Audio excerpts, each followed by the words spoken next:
can afford anything, just not everything. Every decision that you make is a trade-off against something else, and that doesn't just apply to your money.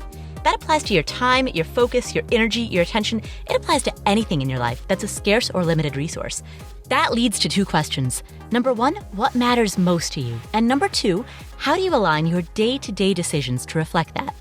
Answering these two questions is a lifetime practice, and that is what this podcast is here to explore. My name is Paula Pant. I'm the host of the Afford Anything podcast.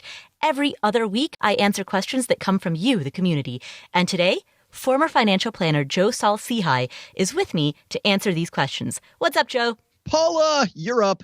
I am. I'm up, I'm awake, and I am ready to answer some crazy questions. These are always so fun. It's a highlight of my week, as you know, and your listeners know. So let's go. Let's do it. Our first question comes from Kati. Hi, Paula. On a recent Q&A episode, I heard you mention something about buying a business as a means of generating passive income. I'm a W-2 gal, and I really don't know anything about entrepreneurship, so it didn't really occur to me that it was possible to buy a business that would already be generating income. Can you give me an idea of what kind of business this might be, or what kind of Google search terms I could use to find out more about this option? Thank you. Kati, that's a great question. Yes, you can buy any small business in any industry, but what I would recommend doing if this is something that you're interested in pursuing is searching for a business that is in a field in which you've already worked so that you will be able to understand it, understand how it's making money, understand what its inefficiencies are, how you can solve those inefficiencies, how you can enable it to grow further, or what you need to do in order to maintain it. Let's say you don't want to grow it, but you just want to maintain it. You'll need an in-depth understanding of that particular field or industry in order to be able to make that judgment. So here's an example. The other day, actually yesterday, I got a cold email out of the blue from somebody who is selling a handful of personal finance websites. He sent me a list of about somewhere around 10 or 15 different websites, none of which I'd ever heard of before. That's fine. I don't have to hear about them because all of the information that I would need to know to be able to make a preliminary assessment was reported on that spreadsheet. So column A were the URLs. Column B had the monthly visits. Column C had annual revenue. And column D was asking price. It was a super simple spreadsheet, just those four columns.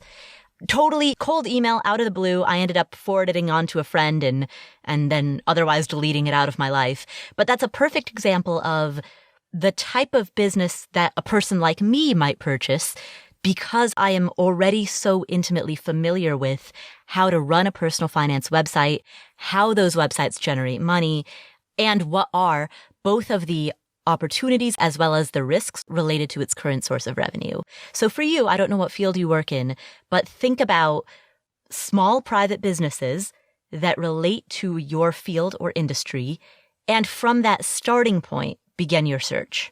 I love owning businesses to build wealth. I mean, that is really the primary driver of my wealth was owning a financial planning business and then selling it at 40. But I will say this, there are some things that you want to know ahead of time. So on top of what Paula talks about is make sure it's something you already have an affinity for. There also is some basic things about business you want to know. First of all, if you're going to buy a business versus build a business, the chance of you losing that investment is much, much, much higher than you investing in the S&P 500 or the total stock market index and losing all your money. Because you're not investing just in one business, you're investing in probably a micro business. So you want to build the business with your thought process around not just maintaining it, but also treating it like you would an appreciating asset. And how do you do that? A bad business is built on you. You do everything. You use your two hands. You figure out how things work. You understand that business model, the way you sell whatever it is that you're selling, the way that you do the books, the way that you get inventory, all those things. The problem is you become the business and everything is in your head. The sellable part of a business is the system and the process so that anybody can do it. So if you can buy a business that doesn't have those systems and then build systems in and prove that they work, that becomes incredibly sellable. The safer way to build a business, in my opinion, is to build it from the ground up. I look at somebody, Paula, that you and I know, a guy named Philip Taylor, who created the FinCon conference. Mm-hmm. He started up his website on the side while he was still an accountant. That way, he was able to build it to a point that it made good money. And then not only did it provide a nice income stream, it finally provided a big enough income stream that he could stop being an accountant. And of course, then he went on to found the FinCon conference, and that became its own business after that. That was bootstrapping a business and not spending a lot of money. Right. But imagine, so Katie's question was about buying a business. So let's imagine that Katie has money to invest, but not a lot of time. The Philip Taylor example with the two businesses that he started, one of which is his website and the other of which is FinCon. I mean, both of those are businesses that if he chose to, he could sell. And an ideal buyer for either of those businesses, in my view, would be a person who is already acquainted with that type of work. So, for example, for his website, you or I think would be both, Joe, you and I would both be very well qualified to assess and evaluate his blog in order to see how it's making money, how it's generating traffic, and if we were to hold it, what we could do, if anything, to be able to improve those processes, or at a minimum, maintain those processes with minimal input of our time. But if I don't improve those processes, I have to make sure that the owner of that business doesn't know what he or she is sitting on, because generally speaking, the business is going to be valued based on the fact that it churns out X percent per year, right? It churns out a return. So my ability to get a really sweet return is not that great. I preferred always to look at businesses, and frankly, I still do. I've bought a few businesses. I've preferred to look at businesses where the systems are not yet established or there's some value that the owner has overlooked. Mm-hmm. And I think that's difficult. It isn't easy. I just don't want to position this as being easy for Katie. Oh, certainly owning a business in any capacity, regardless of whether you start it from scratch or buy it, is not easy. That's why the majority of people don't do it. But purchasing a business is a way to save 2 years of that bootstrapping. So let's take the website Gen X Finance, for example. A friend of mine, Casey, purchased that from the guy who started it. The guy who started it is named Jeremy. He started it from scratch, grew it, and then he decided that he wanted to just get out of the website building business entirely. He wanted to start a restaurant, a barbecue restaurant. So he sold that website to my friend Casey and went off and started a restaurant. So now Jeremy's happy. He's living his dream, running his restaurant, working in this completely unrelated industry. Meanwhile, Casey is holding this website that generates a passive stream of income for him every year. And over the years, because websites are, in our industry, websites are typically valued at somewhere between 1.5x to 2x annual gross revenue. For him, the longer that he holds it, the more that essentially ends up being a dividend play. It does, as long as he's able to maintain the value of the website. Correct. There is a difference between trying to grow a business versus maintaining it where it's at. And so if, for example, you were to purchase a business that already had a team in place, it had a staff, it had some processes, and let's say you buy it at 2x annual gross or 3x annual gross, you would, if you held it long enough and maintained those systems, be able to turn a profit on that. I'll tell you what I like about buying a business is this. If you're trying to protect your money, diversification is a great answer. Mm-hmm. If you're trying to become wealthy, diversification is not a great answer. Mm-hmm. Under diversification is being very focused. So buying one business can give you the ability to improve your net worth so much quicker, so much quicker. However, there is a concept in financial planning called standard deviation, which means that whenever people talk about volatility, usually in the media, when they talk about volatility, Paula, you and I know they're talking about downturns, but volatility also is upside. So when I talk about you can get rich really quickly, that comes with an equal weighting of you can also lose your ass in a hurry. Right. So under diversifying is a fantastic way to get wealthy. I love it. I also find that it's like any muscle. There's a different muscle in business ownership than there is in the thing. So as an example, I have two different functions every day. One is talking on the microphone and creating a podcast. The second is running a podcast company. And those are two different muscles. Once you learn the podcasting muscle, well, that means I can maybe be on other shows, but it doesn't mean I can run another business. The business ownership muscle is awesome because once I've owned one business, even if a business is in a different field, I now know the language and I know some of the things, the metrics to look out for so that I can replicate that and do it again. Just fascinating seeing some people, like people buy property or people buy individual stocks or people buy whatever. I know people that go and, they're serial entrepreneurs, right? They build a business, they sell it, they build another business, they sell it because they know the language. A little bit like riding a bike, but kind of like riding a bike along a cliff. Yeah. With a strong wind blowing. Yeah. I should add as a note for anybody who heard my valuation numbers, what I was referring to when I said that in our industry, websites are commonly valued at between 1.5x to 2x. I was referring very specifically only to the common valuation that you see for personal finance websites. So I just want to be clear not to over extrapolate from that for other businesses because valuations range widely depending on the type of industry that you're in, the type of business that you're running, the assets that business holds, and many other factors.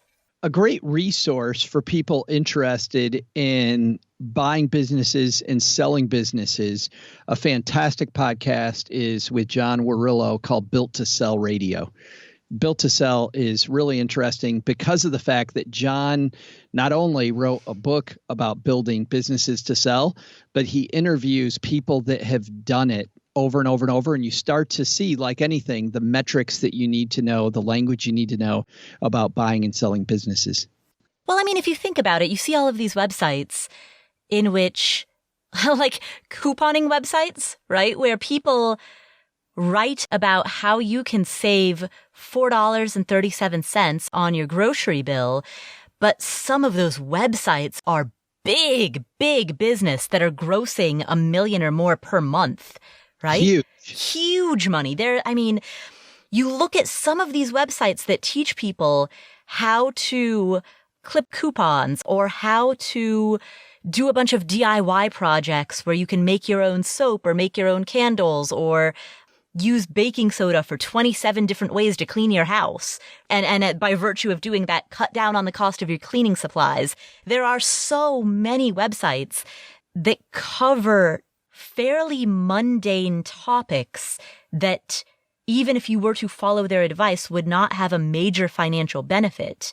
But those sites themselves and the people who are running them are raking in huge money. Sure. Even affinity websites. I mean, I think, Paula, I like to play board games in my spare time. And there's a site called Board Game Geek. Board games. Who would have known? My understanding is over 2 million people a day go to boardgamegeek.com. Board games. I mean, find something you like and make it. Now, I will say this, it still isn't easy. You and I know some of these people. Right, yeah. And speaking with somebody like Rosemary Groner as an example, that woman worked her butt off. Oh, yeah. On creating a system to make it so that her readers got phenomenal value and she was able to set it up in a way that it ran like a well-oiled machine. Right. But still, it's out there. She's making $100,000 a month. A month. And working, 20 hours? These days she is. But it certainly took her a long time to set that up. So, Katie, we expect you to be the next one. Yeah, but Katie, to answer your question, yes, buying a business presents great opportunities to save years of that initial bootstrapping and purchase something that already has a customer base, that already has product development, that already is bringing in revenue. Just make sure that you understand what you are buying, ideally because you have some professional experience in a relevant field or industry, so that way you understand how you can add value to that business, or at a minimum, maintain the value that already exists inside of that business. So thank you, Katie, for asking that question. Our next question comes from Rob. Hello, Paula. My name is Rob, and my question is, do I need a bond allocation in my investment portfolio with an inflation-adjusted military pension?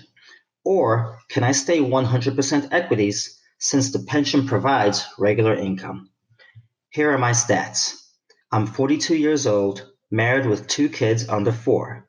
I'm retiring to Henderson, Nevada from the military in February, and my pension immediately begins paying monthly checks totaling $42,000 per year after taxes.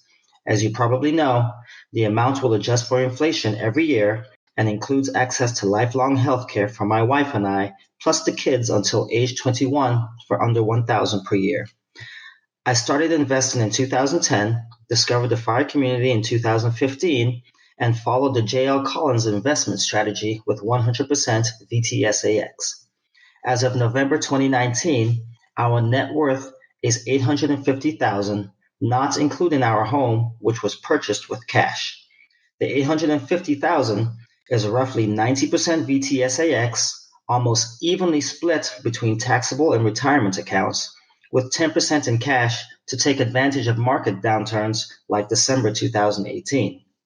My charts show that we can live comfortably on the pension income alone, so I plan on withdrawing 1 to 2% from our equity portfolio just for special occasions like trips or charitable causes.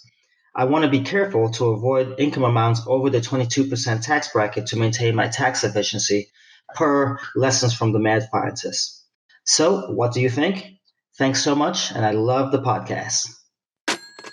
Rob, do you need a bond allocation if you are receiving a military pension? That is a fantastic question. In fact, my dad just asked me a similar question a couple of days ago. So my dad is a retired college professor, and he receives a pension through the state teachers retirement pension program. Because he receives this pension, he actually called me and asked what he should do with his investments because he isn't sure if he really needs a bond allocation, given the fact that this pension is the fixed income portion of his retirement portfolio. And so if you think of your portfolio in the broadest sense of the word, if you think of retirement, the analogy that people often use is a 3-legged stool, in which one leg comes from investments, one comes from Social Security, and one comes from a pension, if applicable.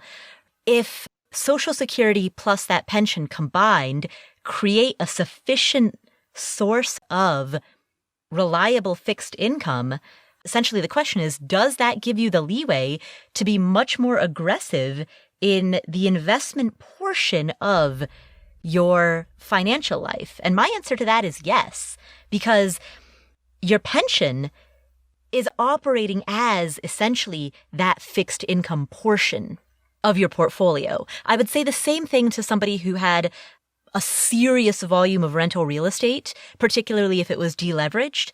If the net rental income that's coming in from rental real estate is sufficiently high enough that it would be analogous to receiving a pension. I mean, it's not a perfect analogy, of course, because there's going to be more volatility when it comes to rental properties. But if a person were receiving some stable form of fixed income, such as rental income or a pension, then yes, I do think that you then have the leeway to be much more aggressive in your investments.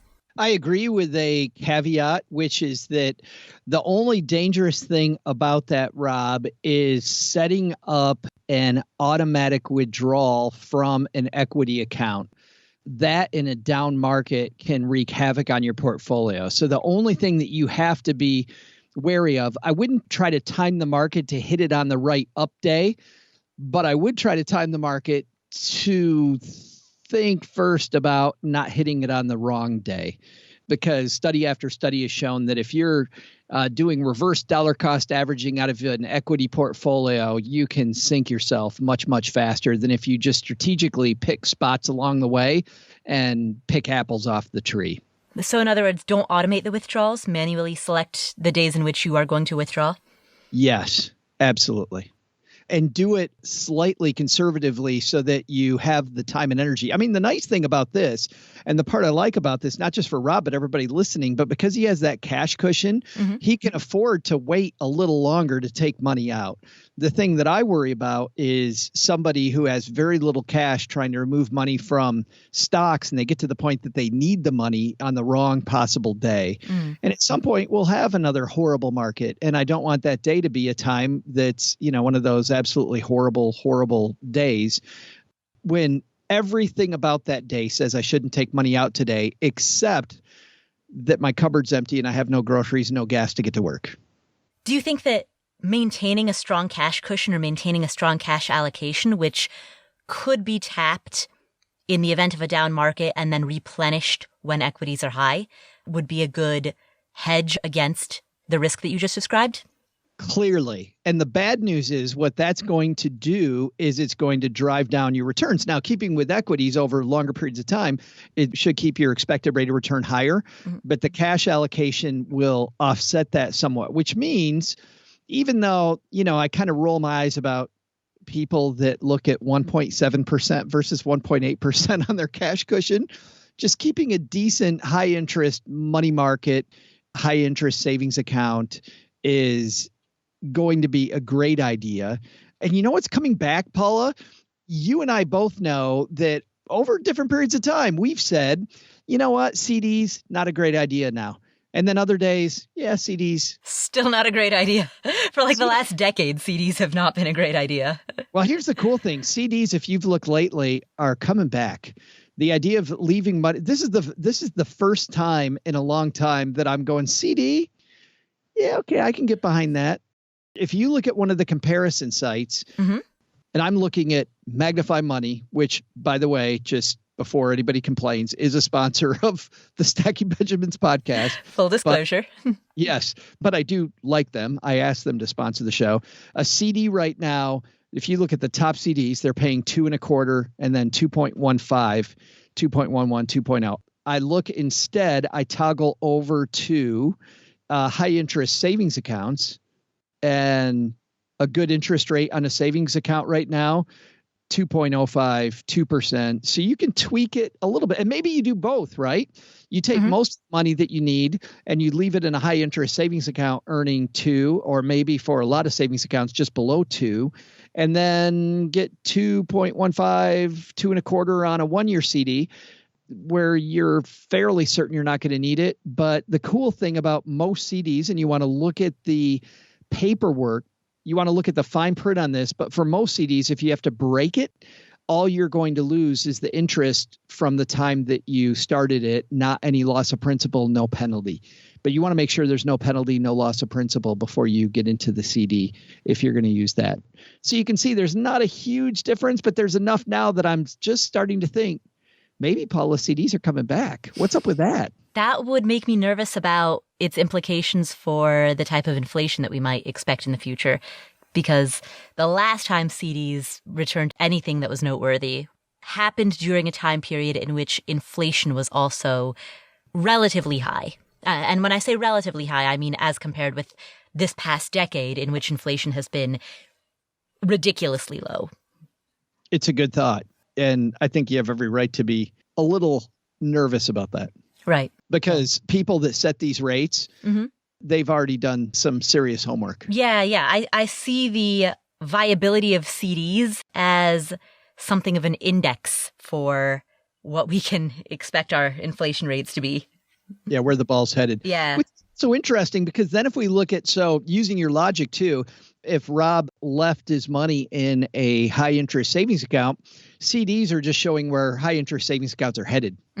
That's true. Yeah. So he might lose a little bit over the next 12 months, but he gains complete liquidity of all his money. My question would be, is he really going to need all that money over the next 12 months? So I'm with you. No bond allocation. Yeah. Does it?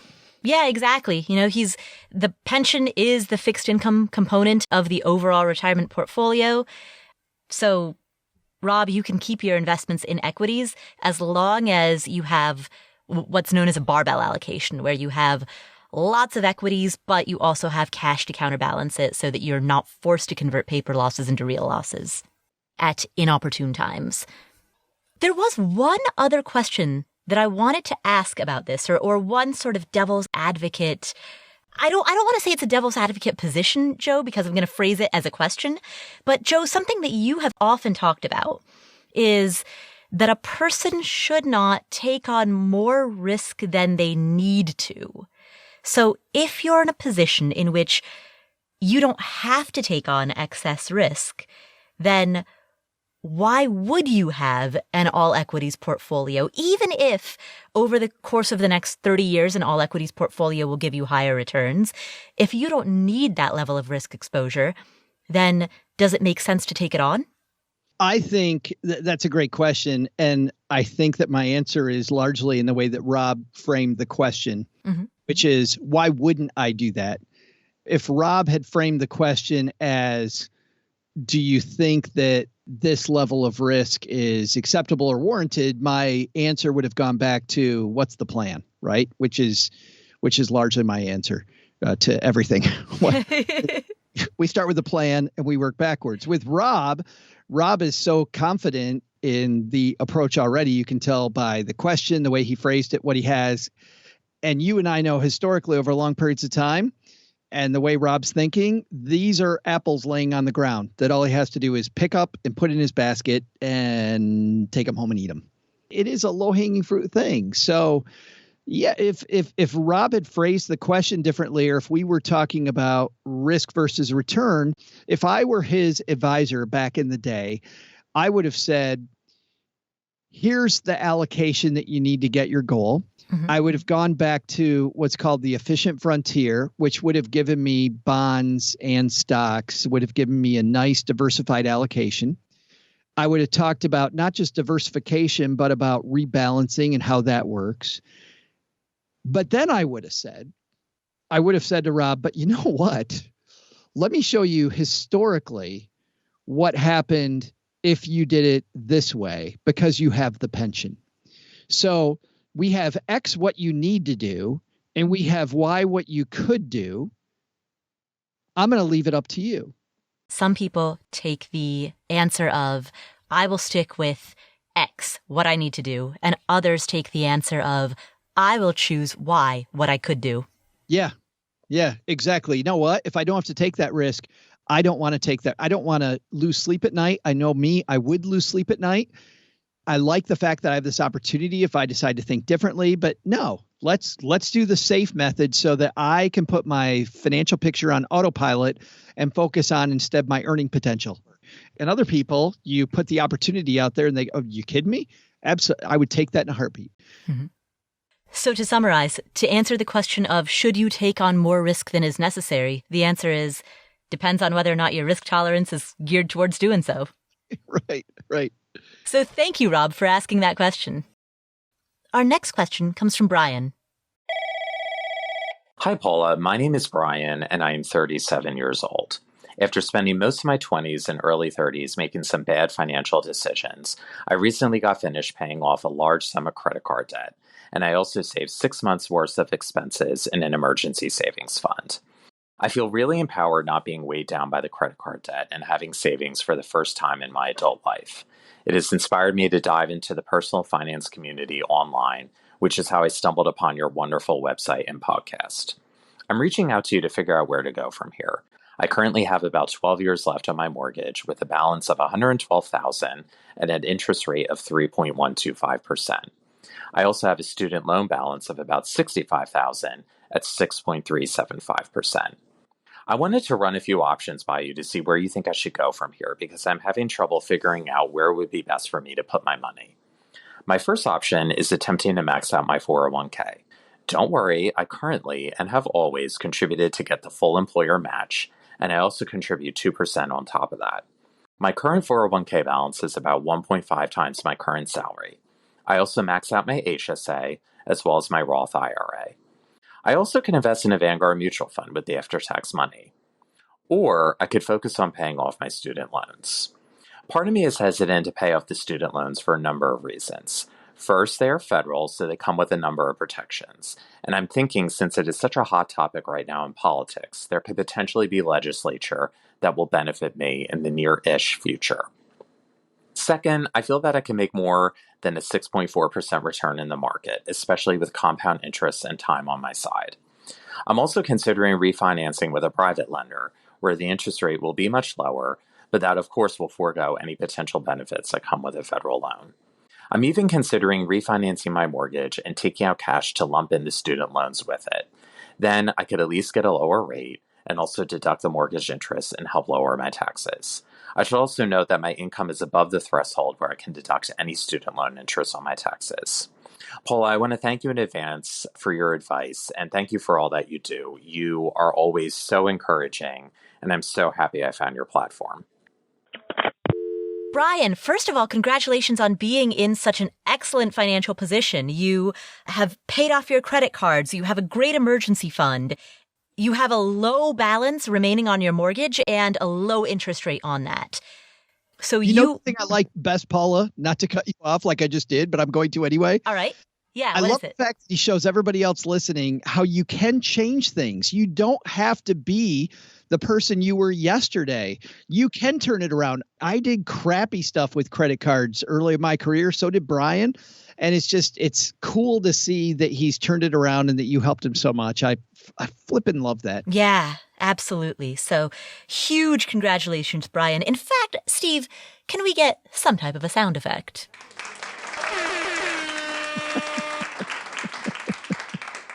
Thank you, Steve, and congrats, Brian, for all of the progress that you've made so far.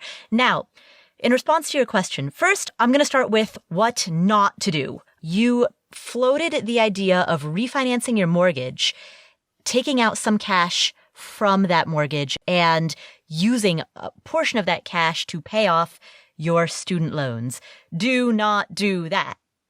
In most cases, you should never use a secured loan to pay off an unsecured loan. The only exception would be an extreme example, like if you're on the brink of bankruptcy. In those very, very extreme fringe examples, maybe I'd consider it. But in your case, you're not on the brink of bankruptcy. You're doing very well. Certainly in your position, you do not want to use a secured loan to pay off the debt on an unsecured loan. Simply stated, if something were to happen and you were to default on these bills, the bank can take your house away. They can't take your diploma away. So let's scrap the idea of refinancing the mortgage. Also, you have a mortgage with a 3.125% interest rate, which is amazing. And you've only got 12 years left on this mortgage. So in terms of your amortization table, your payments on that mortgage at this point, assuming that it was a 30-year mortgage, which it may or may not have been, maybe it's a 15-year, in which case, you're still early in the amortization cycle. But if that was a 30-year mortgage and you have paid it down enough such that you've only got 12 years left on it, wow, your payments are going to be predominantly principal. So your mortgage is in a great spot. If it ain't broke, don't fix it. Now, you also mentioned reluctance around refinancing your student loans based on what politicians may or may not do in the future. As policy, I recommend not speculating about broad political forces that are outside of your control. We have no idea what's going to happen next week or next month or next year.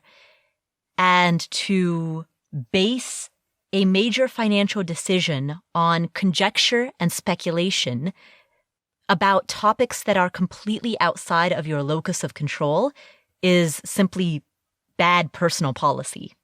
There's a former leader of a major company, Jack Welch, who had a great phrase that I am reminded of. My brain reminds me of this every time I start to think about, well, what if things change or what if this happens? Jack Welch always said when he ran GE, when GE was just rocking, he said, face reality the way it is, not the way you wish it were, or the way it might be. And I think that that's true here. Let's just look at reality the way it is today, which is you got to pay it. Right. Exactly. That quote from Jack Welch reminds me of a similar saying that I often tell myself when I'm giving myself pep talks, which is, we live in the world of is, not the world of should. I love it. I also love the quote, 86% of the quotes on the internet are made up. Abraham Lincoln. I don't know if you knew that Abe Lincoln said that. Very smart guy. Ahead of his time. Predicted the internet, huh? I heard he was on Snapchat. Probably. Very early Snapchat. So Brian, you suggested maxing out your 401k, HSA, Roth IRA, and also investing money in a Vanguard account that would be a taxable brokerage account. I love the idea of doing that, and I would encourage you to put money in those accounts. What you could do is put money in a taxable brokerage account and let that money accumulate until it reaches $65,000, which is your current student loan balance. And when that account has reached a balance of $65,000, you can then make the decision as to whether you want to withdraw the money that's in that account and make a giant lump sum payment towards your student loans and wipe all of that out in one very satisfying check. Or if you want to maintain that money inside of the account and continue paying on your student loan balance, you can make that call once you have that huge lump sum to lob at it, and then the opportunity costs become clear. Do I want to keep this money invested, or do I want to wipe out this debt? That being said, given that your student loans have a balance of 6.375%, I'm also just going to add the commentary that the return that you are likely to get by investing that money might be higher, but given the volatility, given the risk, I don't know if a handful of basis points is worth it. Would you rather have a sure thing at paying off a 6.375% loan, or would you rather try to arbitrage some difference, knowing that the opportunity to arbitrage that difference carries its own set of risks? That's largely a question of risk tolerance, but I will sort of also put that argument out there to say that if you choose not to put money in a taxable brokerage account, and if you chose to instead prioritize paying off the student loan first before going the taxable brokerage account route, that would also be a very viable choice. And so I do not have a strong preference personally. I don't have a strong preference between whether you opt for paying off the student loan versus whether you opt for putting money in the Vanguard taxable brokerage account. I think there are great arguments on both sides for either of those options. But I do love the idea of you putting money into your IRA, your HSA, and your 401k, maxing all of those out. Those are great because you get some serious tax advantages with that. So do that, and don't mess with your mortgage, and don't try to predict what politicians might do in the future. What I love about that plan, Paula, is that it maintains flexibility so that Brian is able to make moves later. I'm also with you, leaving your goals so at a lower interest rate assumption is always a great tact. Whenever I would meet people that wanted to assume that we were going to get 9, 10, 11%, I thought, wouldn't it be cool if we got 9, 10, 11%, but we needed 6? Like, that would be way more awesome, because if we set our goals based on 6, that meant we did the stuff that we can control.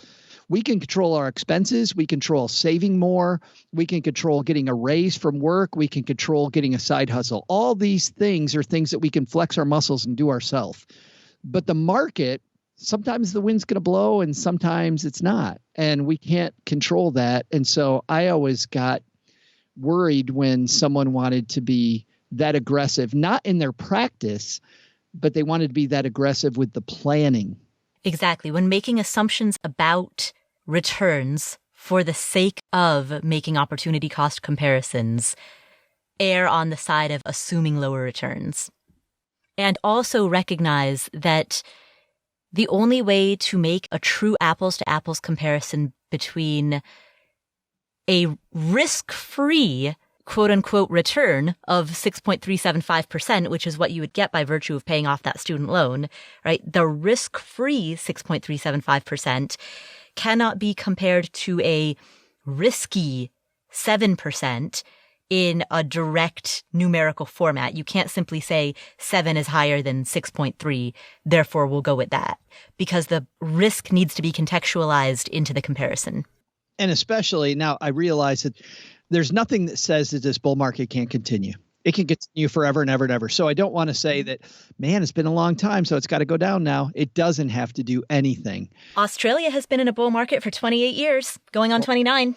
Yeah, there's nothing that says it can't continue, but still, reversion to the mean, Paul, is a real thing. And I don't want to count on it continuing for 2, 3, 4, 5, 10 more years. Right. So, Brian, to summarize our answer, your mortgage is great. Don't mess with it. It's fantastic. Do max out your HSA, Roth IRA, and 401k, and either pay off your student loans or invest in a Vanguard taxable brokerage account. And you can tell Joe and I are both leaning towards making those investments in a Vanguard taxable brokerage account for the reasons that we've just outlined, but either of those two options are good ones. As one of my favorite comedians says, both favorites. Thank you, Brian, for asking that question. Our next question comes from Kati.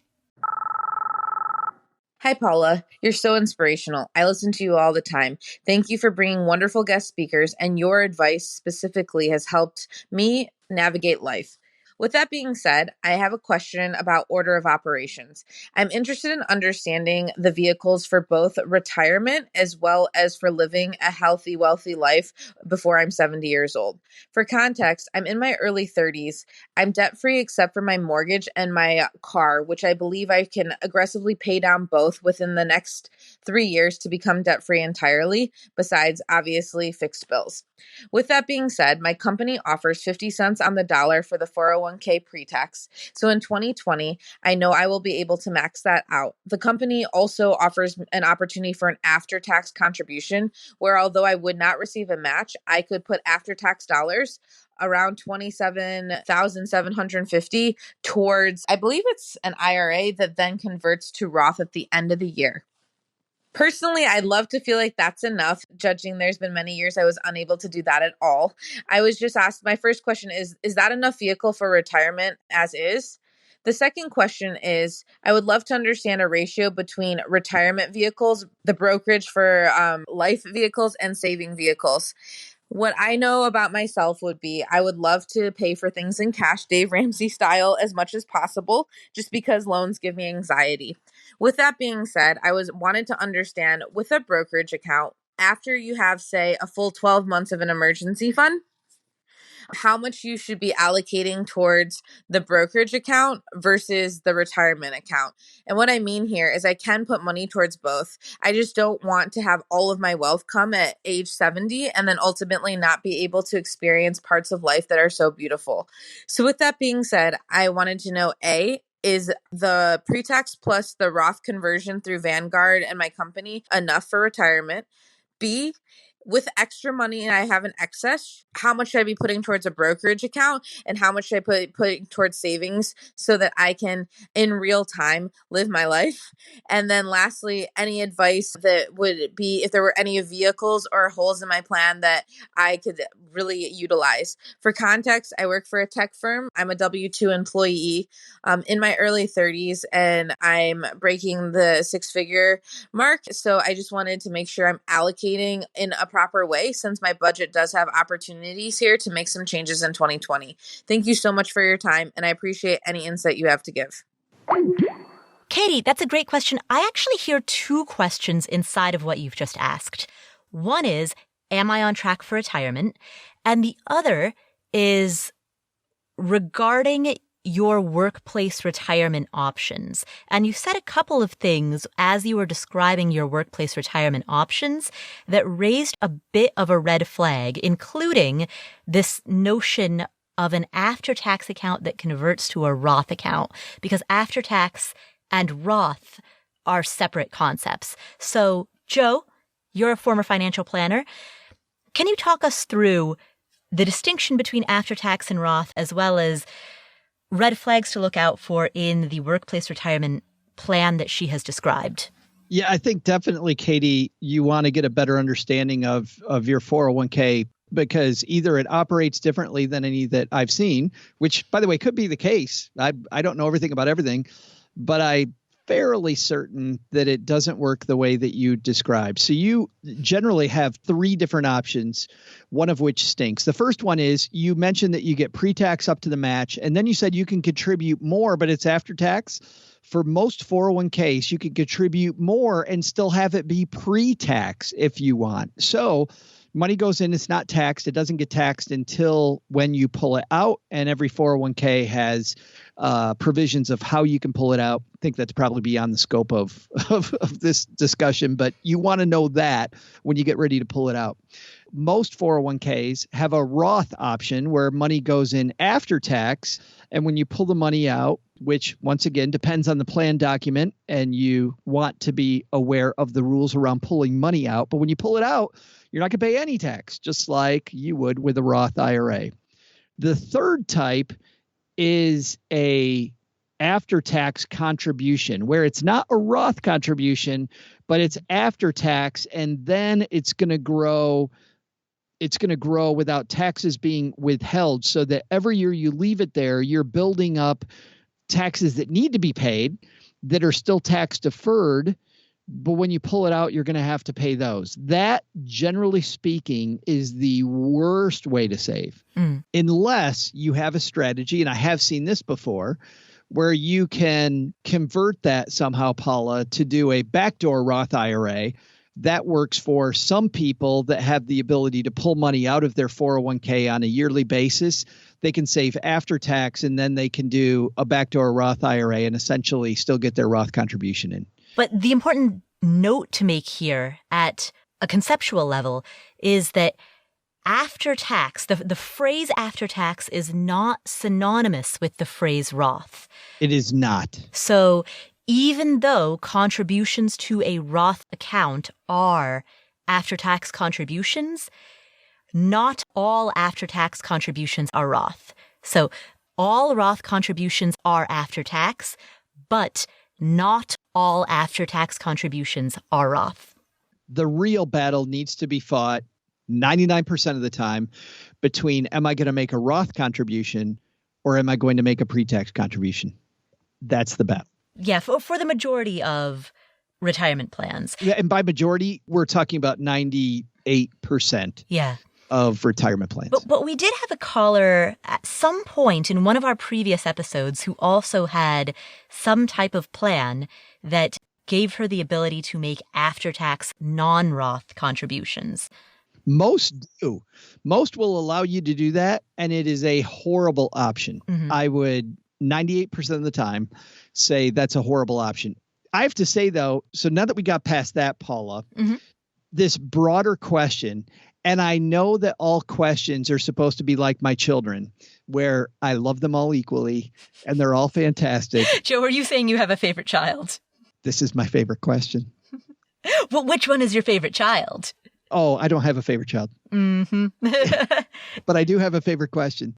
And it is Kati's question. And the reason is, I think we spend so much time talking about optimizing, and we don't think enough about experiencing more life. And that's the piece of Kati's question that I like.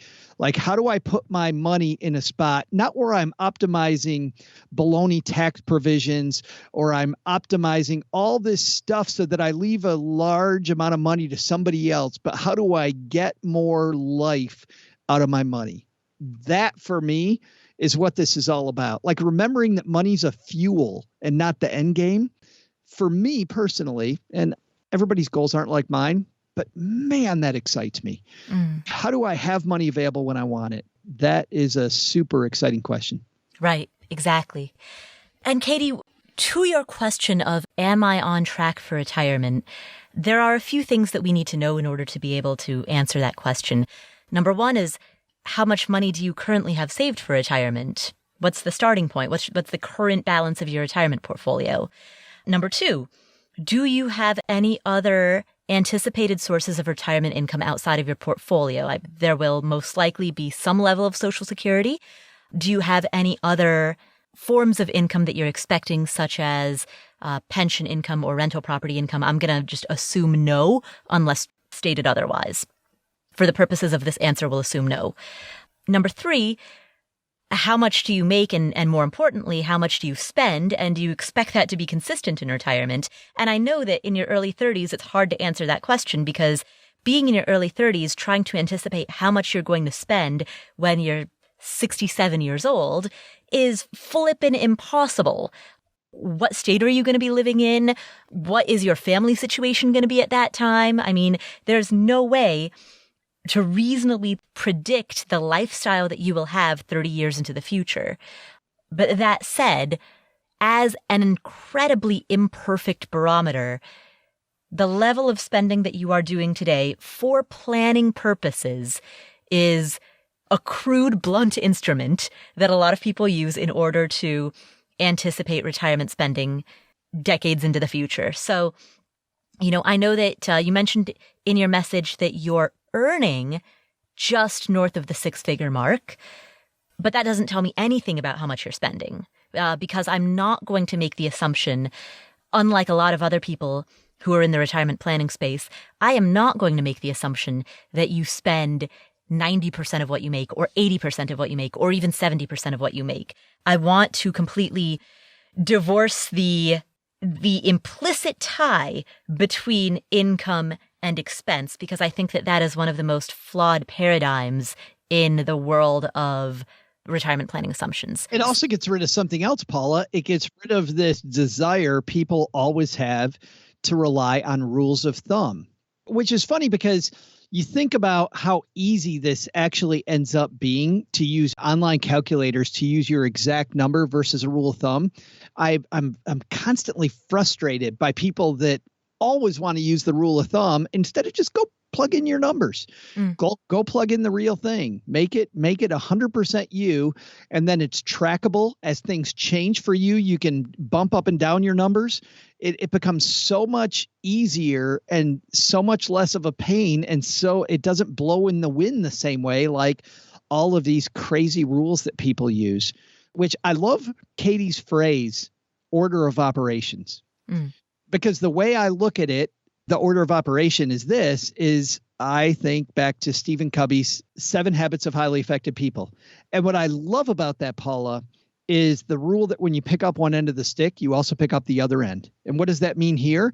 It means that when you save $1, you're also later going to spend the $1. That's the other end of the stick. So how do I best pick up the other end of the stick? The way I look at that is all around, when am I going to spend the money? And if she wants money available pre-59.5, she probably wants it outside of conventional retirement plans.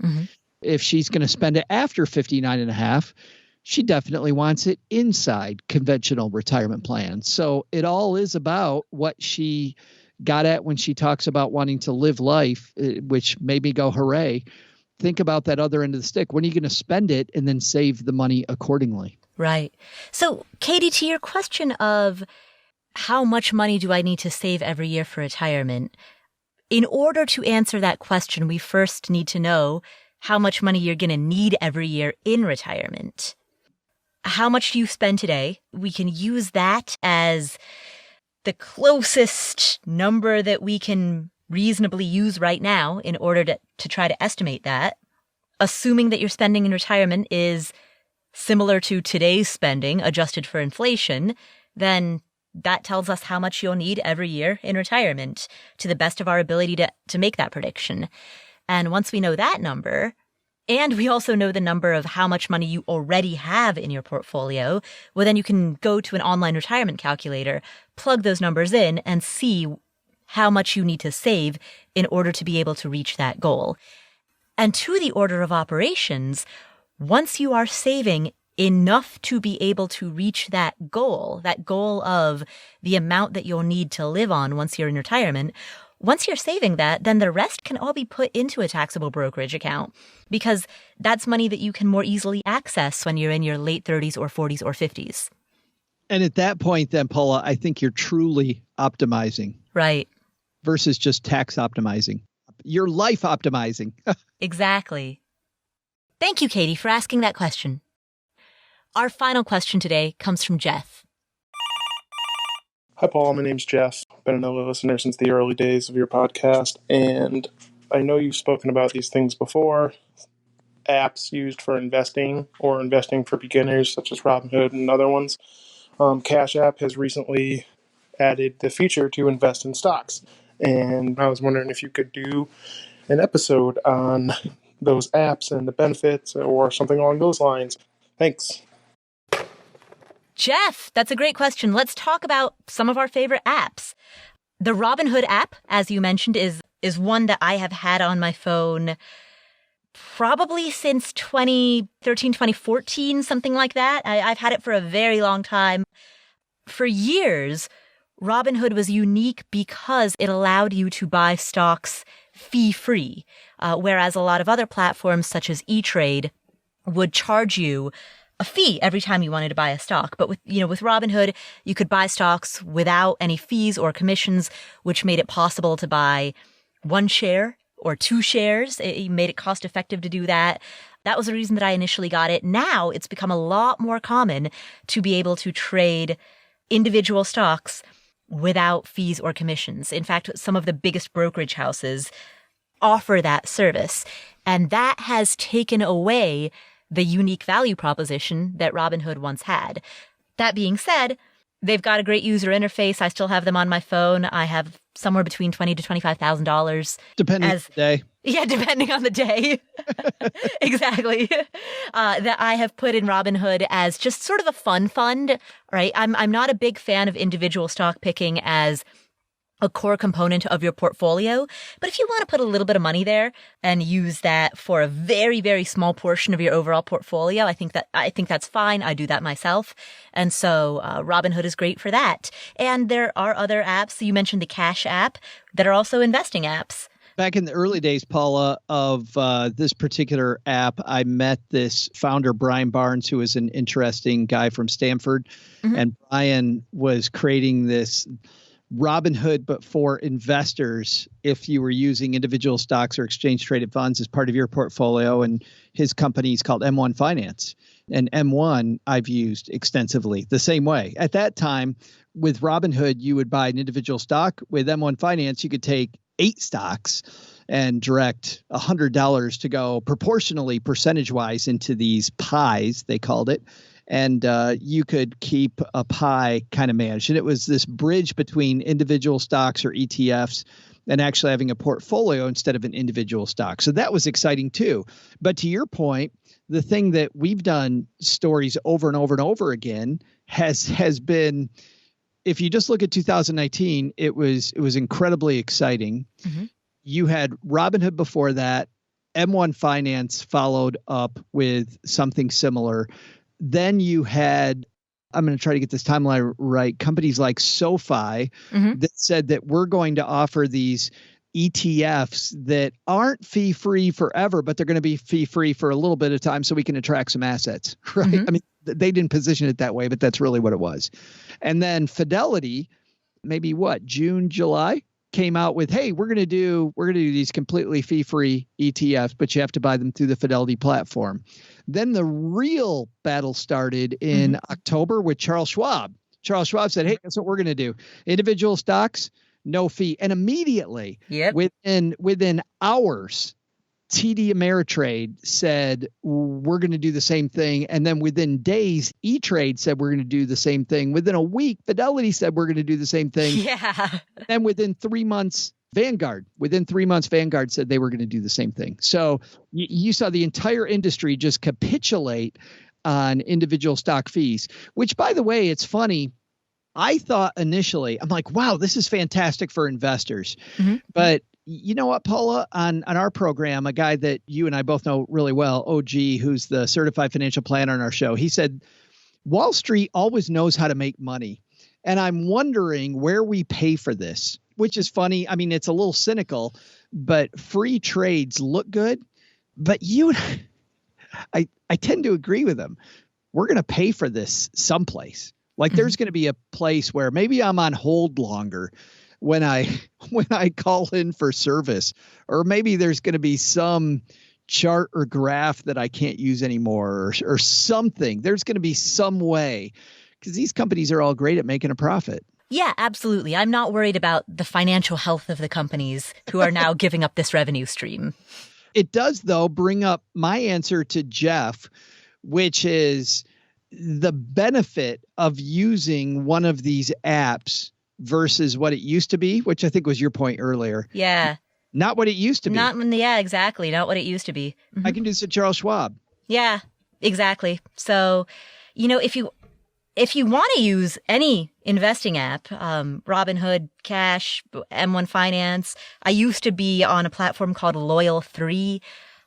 Any of those, if you like it, if you like the user interface, if it sparks joy, go for it. But there's really no compelling reason to go with any of them, either negative or positive. Paula Pant just Marie Kondo to afford anything, right? Well, no, I'm saying I have had a Robinhood account for the entire time that I've had Afford Anything. I started Afford Anything in 2011. I've had a Robinhood account since I think 2012 or 13, something like that. I've had it for a freaking long time, and I've always enjoyed it. But I wouldn't go so far as to say that your life is devoid of some important digital tool. Yeah. The perceived advantage a year ago of being able to invest from your phone fee-free has gone bye-bye. Right. And that being said, if any of these platforms are ones that you enjoy, go for it. Can I ask you something about that too? I mean, if we pull back for a second, look at the reason why a lot of people fail. We fail to save, number one. We fail to be strategic about our debt. But when it comes to our investments, we fail to leave them alone, right? More people fail because they touch their investments more often than they should, instead of just sitting on their hands. Investing is a one place where doing nothing largely is the right move. Mm-hmm. Being able to invest from our phone, thinking about that, increases our ability to do the wrong thing. So this perceived advantage, is it truly an advantage? Exactly. Yeah. Ease of access to an investing app is not the type of user behavior that we're trying to optimize for. In fact, it's rather the opposite. Yeah. No fee. And on my phone is one barrier that might have been a decent barrier, like $8 to trade, which is not a significant speed bump, and not on my phone, are two barriers that make me maybe think first before I go, you know what? This penny stock is a fantastic idea. Well, but the $8 to trade, the thing that I love about the fact that trades are now fee-free is that it enables trading of small amounts. So it used to be that it was simply just inefficient to try to invest $100, because if you're trying to invest $100 and there's an $8 fee, I mean, you do the math. Yeah, there were stocks in my sandbox portfolio when I was just starting out that I held on to just because $8 would have been significant to the return. Right, exactly. Like the $79 I had in that stock, which was up $8, which percentage-wise was awesome, was completely swallowed by the $16 round trip to buy it and sell it. Yeah. Exactly. I did that with a Visa stock when it IPO'd. I remember buying, I don't know, maybe $1,000 worth of the Visa IPO. This was back in 2008? I only held it for like 2 or 3 days. And after paying the transaction costs of somewhere around $8-10, somewhere in that neighborhood ballpark. After paying those transaction costs, I think I walked away with not much. I basically placed the trade for the sake of covering the transaction costs. Ta-da! Yeah. Right. Yeah. So yeah, long story short, now that investing individual stocks is free on almost every platform, pick whichever one you like the best. And there are great things about lots of them. There's great things about SoFi. There's great things about Robinhood. There's great things about M1 Finance. Pick whichever one appeals to you. I should also say, with regard to, like, as we talk about other money management apps generally, there are two that I downloaded on my phone last year, the two newest apps to have entered my life. One is Acorns, and the other is Capital. Capital spelled with a Q. Of course. Right. Sure. Right. Because that makes it very audio and podcast friendly to talk about. Capital with a Q.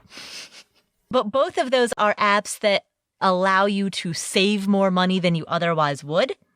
Acorns does this thing where you can round up your transactions. So if you spend $1.79 on a cup of coffee, it will round that up to $2 and invest that money for you automatically.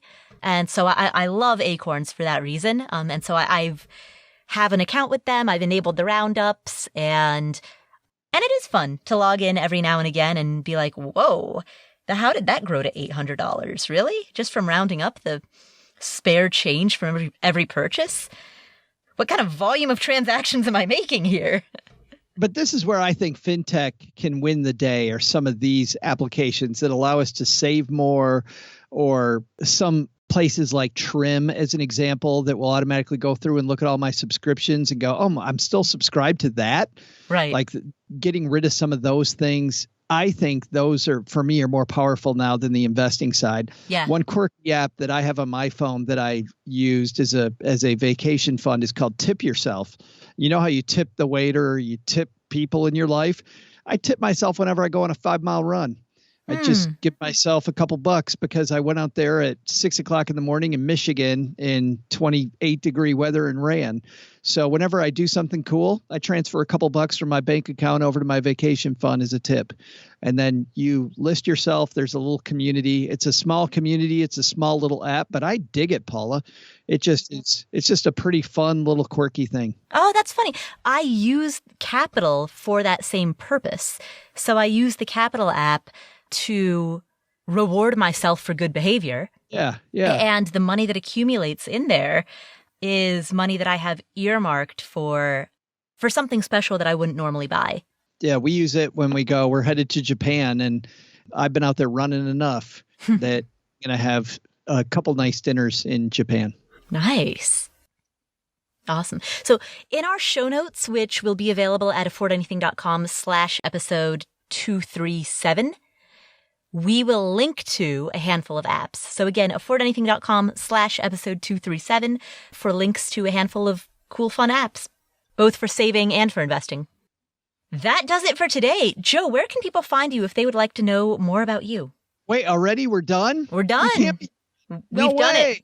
We did it. Man, that was so fun. You can find me at the Stacky Benjamin Show, which is a variety show, very, very light show. We are the greatest money show on earth, which means it's a circus. Mm-hmm. And we cover a couple of financial headlines. We'll have somebody that we talk to, a thought leader or a great guest. We just had Romy Neustadt on, who had a great book, which kind of is a little similar to the Afford Anything message. Romy's book is called You Can Have Everything, Just Not at the Same Damn Time. My branding is better. Yeah. And while it's similar, her message is really follows a little bit of a different tack, but it's great stuff. So then we have some fun. So join us, and most Fridays you'll find Paula Pant over there discussing a roundtable topic. Some blogger in the personal finance community writes something we find interesting, and we kind of dive into it together as a team. So that's Monday, Wednesday, Friday on Stacking Benjamins. Nice. Available where any podcasts are downloaded. Finer podcasts. Finer podcasts. Fine. Only the best podcasts. I guess on the app conversation, don't forget podcast playing apps, Spotify, Pandora, Overcast, Stitcher. Most important apps you've got on your phone, the ones that help you listen to podcasts. Subscribe on all. Yes. And listen to it like 5 times. Yeah, subscribe on all of them and then review us on all of them. Oh, that'd be great. Listen to them over and over and over. Thanks again, Joe. That's our show for today. If you have not yet joined our 1 Tweak a Week challenge, I invite you to come join it. We are kicking off the year 2020 with this 26-week challenge, in which every week you make one simple tweak to your finances, something that's easy and actionable and takes less than an hour. Some of them take less than 5 minutes. And if you make one small improvement a week for 26 weeks, which is the first half of the year, then 6 months from now, you'll be in a better spot than you're in today. So we've got a huge group of people who are all going through this challenge together, discussing the tweaks that they've made so far, talking about why they're taking the challenge, sharing tips and pointers and modifications. So come join the group. You can take part in the 1 Tweak a Week challenge by going to affordanything.com/2020kickoff. That's affordanything.com/2020kickoff. On that site, you can download a free ebook that has all 26 tweaks listed there. You'll also get emails once a week every Sunday with a reminder of that week's tweak. And again, we have a big community that's all doing this together. So it's all free. It's open to everyone, and you can get started at affordanything.com/2020kickoff. Another really exciting announcement, and this is particularly great for anybody who's new to personal finance, new to the world of financial independence, and who wants to learn the fundamentals of financial literacy. Here is another free, really awesome opportunity. So here's the deal.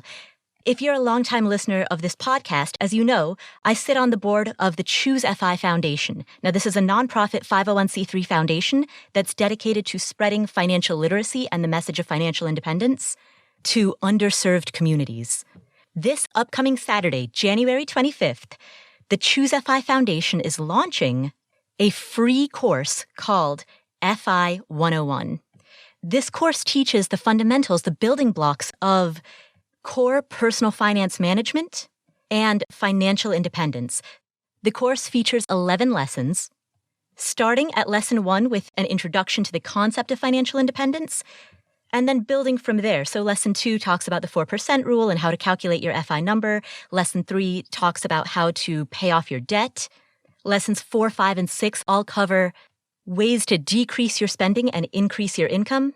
And lessons 7 through 11 cover investing, tax optimization, insurance, higher education, lifelong learning, and how to synthesize all of this together to build a roadmap for yourself.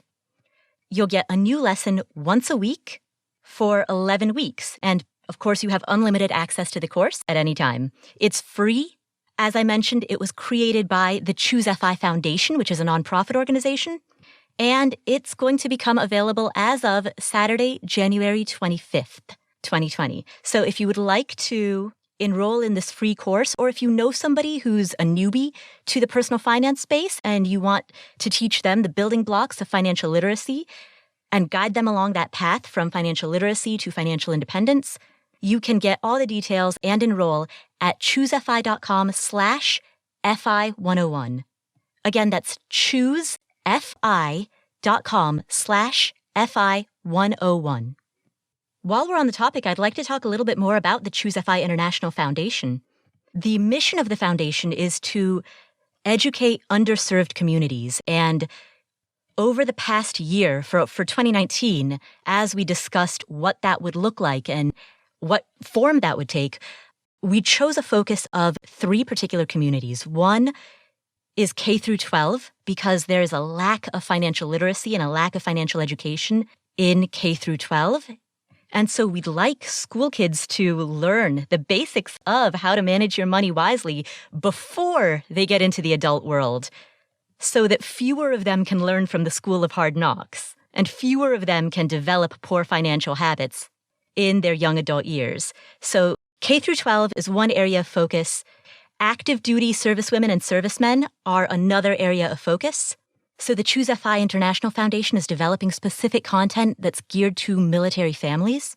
And then the third area of focus are working adults who are drowning in debt. If you'd like to learn more about the plans that we have for developing out key programs that will serve these communities, and if you would like to see the 2019 financial report, because we make that transparent and put that all online, you can look at all of that at choosefifoundation.org. That's choosefifoundation.org, and head to the page that's called Mission. That's where a lot of the detailed information is around target communities, goals, and transparency of our financials. Afford Anything is a big supporter of the Choose FI International Foundation. I am very excited to see all of the amazing work and change that this nonprofit will bring into the world. And again, if you'd like to learn more, choosefifoundation.org. With that said, I'd like to take a moment to thank the sponsors for this episode. And I'd like to thank you for taking the time to listen to these ads. The sponsors on the Afford Anything podcast are what make this podcast possible. We have a very strong team behind the scenes. We have some great projects that are in the works. And so thanks to the sponsors who make this possible. So today's episode was sponsored by Gusto, Skillshare, Imperfect Foods, and Policy Genius. And if you'd like to see a complete list of all of our sponsors and the deals and the discounts and promo codes that they offer, you can find all of them listed at affordanything.com/sponsors. Finally, a huge thank you to everybody who has left us a rating or a review in whatever app you're using to listen to this show. As of the time of this recording, we have 2,093 ratings on Apple Podcasts, which is the platform formerly known as iTunes. I want to give a shout out to Saint Mobile Diag, D-I-A-G, for their amazing review. They said, quote, "Love this podcast. I've been listening for a year and a half, and in that time have been inspired to start a business and save 6 months of salary for the first time in my life. Paula puts together such an informative and enjoyable show. I'm always excited to listen Monday morning." I also want to give a shout out to Captain Hastings, who left this awesome review. Quote, "This podcast is my new favorite. Paula is a thoughtful presenter that asks interesting questions. Both her podcast and her blog are very well researched. Paula gave me the push to finally invest in real estate and to focus on increasing my income instead of obsessing over frugality. Thanks, Paula." Well, thank you, and congratulations to you on your new real estate investments, on the new opportunities that you're pursuing as you increase your income, and on all of the improvements that you're making to your life. So thanks to both of them for those great reviews. Thanks to everybody who left us a review or a rating. If you haven't done so yet, please head to affordanything.com/iTunes. That's going to redirect you to the page on the Apple Podcast website where you can leave us a review. That's affordanything.com/iTunes. You can also leave a rating and a review directly from whatever app you're using to listen to this. While you're there, don't forget to hit the subscribe button or the follow button so that you don't miss any of our upcoming episodes. Thanks again for tuning in. This is the Afford Anything podcast. My name is Paula Pant. I'll catch you next week.